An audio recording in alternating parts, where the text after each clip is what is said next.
अस्सलाम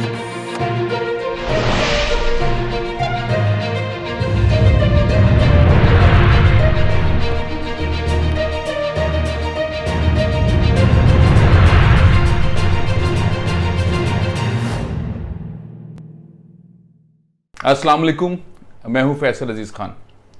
सऊदी अरब में बहुत बड़े पैमाने पर तब्दीलियां आ रही हैं, इमेजिन नहीं हो पा रही। एक बहुत बड़ा फैसला मोहम्मद बिन सलमान ने किया है, वो ये कि जितने भी तालीमी इदारे हैं सऊदी अरब के, सरकारी और प्राइवेट यानी कि निजी स्कूल जो तालीमी इदारे हैं, वहाँ पर हिंदुइज़्म पढ़ाया जाएगा।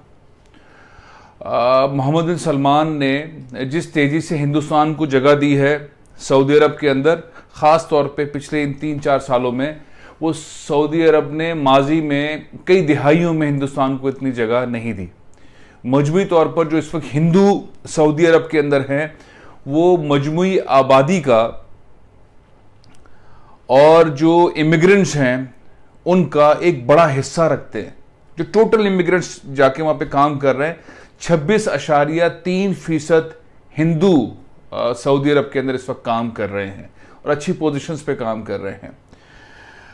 मजमूई तौर पर जो गिनती है हिंदू फैमिलीज की, वो 4,50,000 से ज़्यादा है। यानी कि अगर एक घर में 3, 4, 5, 8 लोग हैं तो अंदाज़ा लगा सकते हैं कि मिलियन से ज़्यादा इस वक्त हिंदू, बल्कि इससे कहीं ज़्यादा, सऊदी अरब के अंदर आबाद हो चुके हैं और बड़ी तेज़ी से मुख्तलिफ फील्ड्स के अंदर। जो $500 बिलियन का वो एक शहर बना रहे हैं मोहम्मद बिन सलमान, वहाँ पे उनकी हिंदुओं की बड़ी इन्वेस्टमेंट है। सिनेमा के अंदर बहुत बड़ी इन्वेस्टमेंट है। मैं आपके सामने कुछ और चीज़ें भी रखना चाहूँगा, लेकिन पहले आप बताऊँ कि किस तरह से cinema industry, music, art, culture के अंदर हिंदू तेज़ी से सऊदी अरब के अंदर पहुँच रहे हैं। और वो जो एक शनाख्त है सऊदी अरब की मुसलमानों के हवाले से, मक्का मुकर्रमा, मदीना मुनव्वरा, रसूलुल्लाह सल्लल्लाहु अलैहि वसल्लम, जो अक़ीदत मोहब्बत सऊदी अरब के हवाले से है, अब वो डाइवर्ट मोहम्मद बिन सलमान जो है वो अब लिबरलिज्म के नाम पर, या उनका 2030 का एक विजन है, 2030 के साथ साथ 2050 का एक विजन है, उसके तहत जो चीज़ें वो कर रहे हैं, वो शायद सऊदी अरब समेत वहाँ के जो रहने वाले उन समेत दुनिया भर के अंदर मुसलमानों ने शायद न सोचा हो। अब क्या क्या पढ़ाने के लिए जा रहा है, निसाब के अंदर हिंदुइज्म और बुद्धिज्म शामिल होगा। ये कुछ स्क्रीन पर मैं आपको चीज़ें भी दिखा रहा हूँ कि जो कुर्बत है मोहम्मद बिन सलमान की मोदी के साथ, वो पिछले चंद सालों में बहुत क्लोज हुई है। इस वक्त दिफाई सतह के ऊपर पैसेज एक्सरसाइज एक जारी है। नेवी, रॉयल नेवी सऊदी अरब की और इंडियन नेवी, उनके दरमियान बहरिया हिंद और बहरिया अरब के अंदर ये एक्सरसाइज जारी है और ये स्पेशल एक्सरसाइज है दोनों ममालिक की। तो दिफा के मामले में बहुत तेज़ी से आगे बढ़ रहा है हिंदुस्तान सऊदी अरब के साथ। सऊदी अरब को इसलिए मैं डिस्कस कर रहा हूँ कि हम अपने चंद जो दोस्त मजबूत मुल्कों को काउंट करते हैं, उसमें सऊदी अरब हमारे पास पहले नंबर पर आता है। तो जिस तरह से तेजी से मोदी ने वहां पे इन्वेस्टमेंट की है, तेजी से उससे पहले यूएई के अंदर गई थी, दुनिया का सबसे बड़ा कीमती मंदिर वहां बनाया, यूएई के अंदर जगह बनाई, और उसके बाद पाकिस्तान को वहां से पीछे हटना पड़ा। और अब जाहिर है कि पाकिस्तान के यूएई के साथ उस तरह के मरासिम नहीं है जिस तरह हुआ करते थे। सऊदी अरब के साथ भी पाकिस्तान के बीच में सख्त मरासिम ताल्लुकात रहे हैं और इंडिया जिस तरह से जगह ले रहा है। साथ ही कोविड-19 के अंदर जो सबसे बड़ी इमदाद अगर इमरजेंसी के अंदर किसी मुल्क ने दी है, वो अमेरिका से भी ज्यादा वो सऊदी अरब ने दी है। सिर्फ जो ऑक्सीजन के बड़े बड़े कंटेनर्स सऊदी अरब ने इंडिया को दिए इमदाद के तौर पर, उसकी मालियत तो शायद मैं भी काउंट नहीं कर पा रहा, लेकिन जो उसकी क्वांटिटी है वो 80 मैट्रिक टन है गैस, जो ऑक्सीजन गैस, जो ज़ाहिर कोविड के पेशेंट के लिए बहुत ज़रूरी थी और वहाँ इमरजेंसी थी। तो हर बुरे हाल के अंदर सऊदी अरब इंडिया के साथ खड़ा है। वो बहुत मजबूती से ये रिश्ता आगे बन रहा है। और अब हद ये है कि हिंदुस्तान ने जो तालीमी मामलात हैं, जो निसाबी मामलात हैं, जो यूनिवर्सिटीज़ हैं, स्कूल्स हैं, वहाँ पर हिंदुइज़्म और बुद्धिज़्म पढ़ाने के लिए निसाब के अंदर शामिल कर लिया है। रमैयाना एक सब्जेक्ट है और महाभारता ये 2 चैप्टर्स जो है उनकी हर किताब के अंदर शामिल किए जाएंगे। तो जो लचक का मुजाहरा है या किस तरह से एडवांटेज ले रहे हैं, या लिबरलिज्म के नाम पर जिस तरह से मोहम्मद बिन सलमान बहुत सारी चीज़ें कर रहे हैं, उसमें ये वाली चीज़ अगर तालीम के मैदान में ये चीज़ें आ जाए तो फिर आने वाली नस्लों के पास फिर एक सॉफ्टनेस होती है हिंदुइज्म बुद्धिज्म से मुतालिक। ये वही मुल्क है जहाँ पे काबा के अंदर सारे बुत तोड़ दिए गए थे, और अब देखते हैं कब वो पाबंदी खत्म होती है, लेकिन अब तक पाबंदी है कि कोई गैर मुस्लिम इंक्लूडिंग हिंदू मक्का और मदीना मुनव्वरा के अंदर दाखिल नहीं हो सकते, नहीं वॉक नहीं कर सकते, अंदर जा नहीं सकते, बोर्ड लगे मेरे रास्ते में कि नहीं गैर मुस्लिम नहीं जा सकते। लेकिन जिस तेजी से आज़ादी और जिस तेजी से हिंदुइज्म और वहाँ पे लिबरल किस्म के लॉज आए हैं और मुसलसल आ रहे हैं, कुछ वाकई बहुत अच्छे भी हैं, लेकिन जिस अंदाज से सऊदी अरब के अंदर हिंदुइज्म प्रमोट हो रहा है, लोगों को रखा जा रहा है, पाकिस्तानियों को वापस भेजा जा रहा है, वो एक घबराने वाली बात ज़रूर है। हमारी इन्वेस्टमेंट कई दिहाइयों की, पाकिस्तानियों की कुर्बानियाँ, पाकिस्तानियों की कई दिहाइयों की, और अब ऐसा लगता है कि पाकिस्तानी जो है वो इन्वेस्टमेंट पॉइंट ऑफ व्यू से शायद उस तरह से नहीं, गुलाम और गार्ड के तौर पर जो है वो सऊदी अरब कंसिडर करता है। और पाकिस्तानी हम लोग कहते भी हैं कि जी हम अपनी जानें कुर्बान कर देंगे अगर खुदा ना खास्ता मक्का मुकर्रमा में और मदीना मुनव्वरा में अल्लाह ना करे कभी कोई उनको आंच भी आई, कोई हमला खुदा ना खास्ता कोई नुकसान पहुंचाने, तो हम माजी की तरह अपनी जानें दे देंगे। लेकिन अब वो कारोबार वाला मामला हमारे साथ सऊदी अरब का नहीं बन रहा है। हमारा मजदूर तो जा रहा है लेकिन हम बिजनेस में नहीं जा रहे। बिजनेस में वो कहता है इंडिया से ले आते हैं, इंडियंस जो है वो ला रहे हैं, और इंडियंस इतना इन्वेस्टमेंट करके सतह के ऊपर चले गए कि उनकी बड़ी इंडस्ट्रीज के अंदर हिंदुस्तान का सरमाया लग गया है, और वो इस बात पे उन्होंने तैयार कर लिया, और मोहम्मद बिन सलमान ने इस चीज को मान लिया है कि सऊदी अरब के अंदर हिंदुइज्म पढ़ाया जाएगा, बुद्धिज्म पढ़ाया जाएगा, निसाब में सरकारी सतह के ऊपर शामिल होगा। ये घंटी नहीं बज रही, ये घंटा बज रहा है।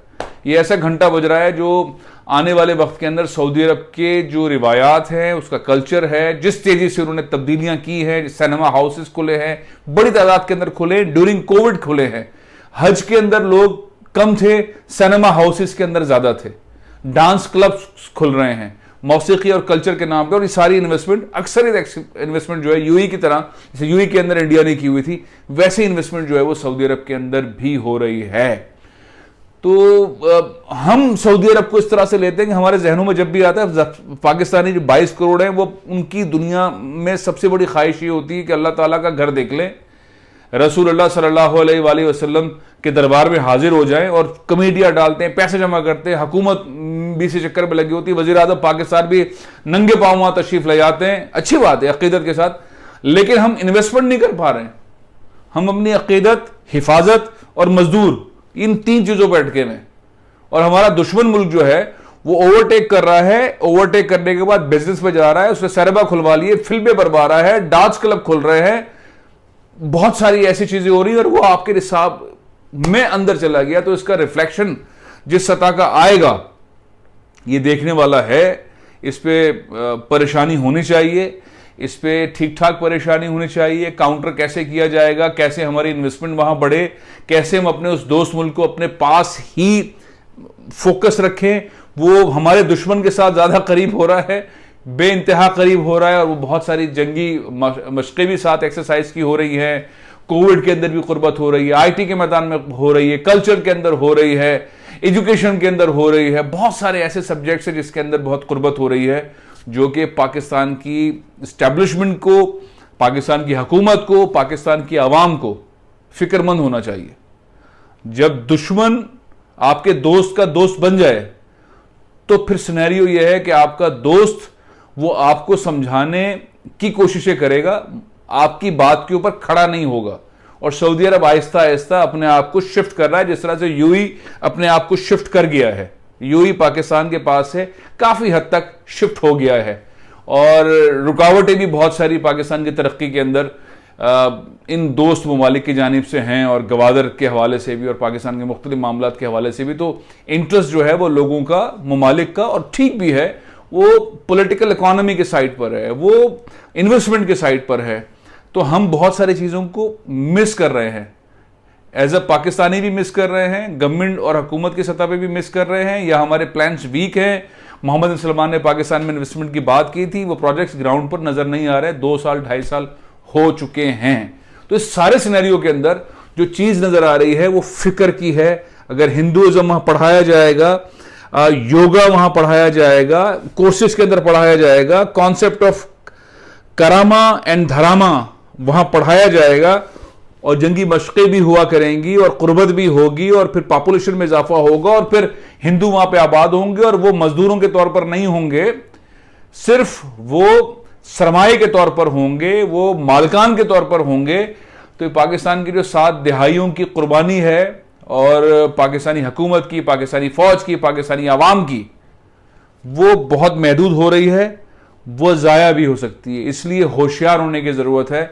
बहुत सारी चीज़ों के अंदर इमरान खान साहब बहुत अच्छा परफॉर्म कर रहे हैं, बहुत सारी चीज़ों में हमारी माजी की हुकूमतों के नवाज शरीफ साहब ने बड़ा अच्छा परफॉर्म किया, मोहतरमा बेनज़ीर भुट्टो शहीद ने बहुत अच्छा परफॉर्म किया, जुल्फ़िकार अली भुट्टो साहब के दौर से चीज़ें बहुत अच्छी चली आ रही थी, आसिफ अली ज़रदारी साहब ने बहुत अच्छे ताल्लुकात रखे। लेकिन इस सारे सिनेरियो के अंदर हम लैग कर रहे हैं, और इंडिया ऑलमोस्ट आगे निकल गया है। मोदी की डिप्लोमेसी, इन्वेस्टमेंट की डिप्लोमेसी, वो अपने सारे बिजनेसमैन को साथ रखता है, सबको साथ रखता है।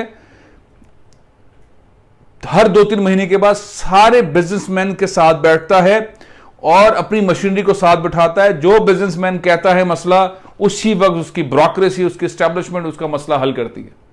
हमारा बिजनेसमैन रुल रहा है, हमारा सरमायाकार रुल रहा है, अपने मुल्क के अंदर रुल रहा है, बाहर तो रुलेगा ही रुलेगा। लेकिन बहरहाल ये घंटी नहीं है, ये घंटा है, और बड़ा खतरनाक बज रहा है। इस तरफ नजर रखने की जरूरत है। प्रोग्राम यह खत्म कर रहा हूं, इंशाल्लाह किसी और अच्छे टॉपिक के साथ कल फिर हाजिर हूंगा। इजाजत दीजिए। पाकिस्तान जिंदाबाद।